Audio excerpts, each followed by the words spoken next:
Hello，大家好，我係宅男。今日我就同大家分享下一件我覺得喺網上面發生唔知話白痴好啊定得意嘅事啊。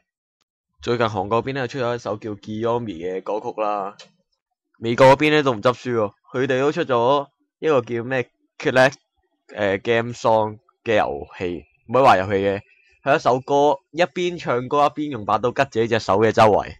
咁咧，首先講下我對呢兩種影片嘅意見同埋感受先啦。嗰首 Giormi 咧我就冇咩好感嘅，因為咧我覺得好似啲女仔咧喺度對住個鏡頭唔知做咩，然後我見過個黑人，反而我覺得佢做得仲 OK 過啲所謂扮得意啊扮可愛嘅 MK 妹，而且我見過啲更加犀利嘅版本咧，係唔係賣可愛，佢係賣性感，仲要係三個韓國妹喺度拍。嗰三條友就好似挑戰緊 YouTube 嘅底線咁，唉，係咁諗住露點，但係又露唔出喎。直至條片1分鐘左右呢，佢中間個終於露咗第一次點，唉，喂大佬你又唔係靚，露嚟做咩？我當初第一眼睇落去，我仲以為係人條嚟。我諗嗰版本應該係我最討厭嘅 Giormi。再講翻美國嗰邊嘅 Clive Game Song 先啦，而我自己就拍咗條片俾大家睇下嘅。唔知大家有咩意見呢？ Hello， 大家好，我係宅男。咁我依家就試下表演俾大家睇 Clap Game Song。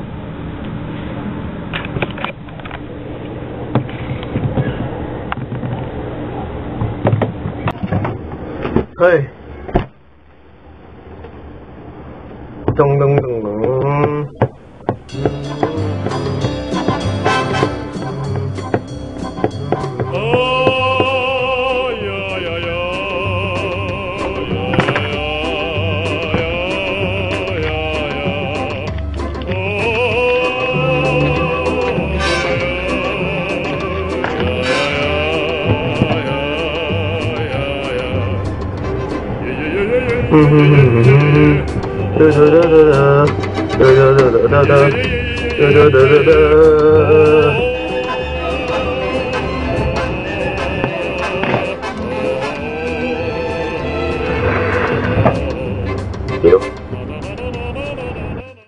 其實我覺得 Collect Game Song 呢隻遊戲咧都幾得人驚下，佢可能好容易傷到手指啦，或者唔小心整親自己嘅身體。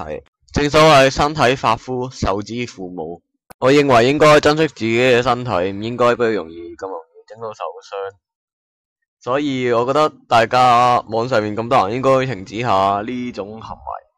Giormi 方面呢，我就冇咩感想嘅，你中意整就整，但係唔好整得咁核突，太核突我會想嘔。唔該，多謝。